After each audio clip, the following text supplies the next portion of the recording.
Riwruok mar jopuonjre mag mbalariany mowuok e kaunti ma Kakamega obogoriwore kod joma ng'anyo e pacho ka mar kwero jatend piny Kenya William Ruto.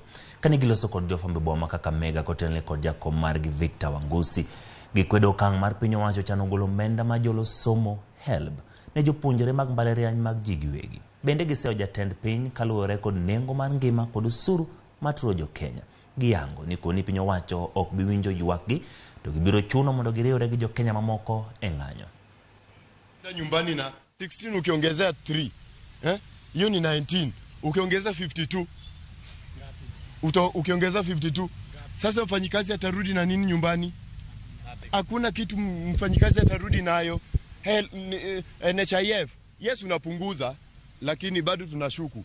I've realized that the promises that William Ruto was giving to Kenyans the time he was campaigning, we can refer to them as Mackenzie promises. Because William Ruto has brainwashed us.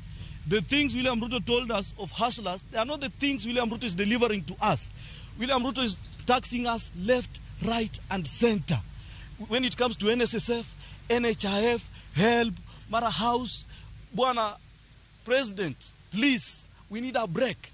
Be the person you were when you are campaigning.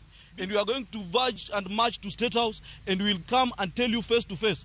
And you can take it to the bank that if we carry almost the 4 million comrades in this country to State House, you cannot have a place to keep us.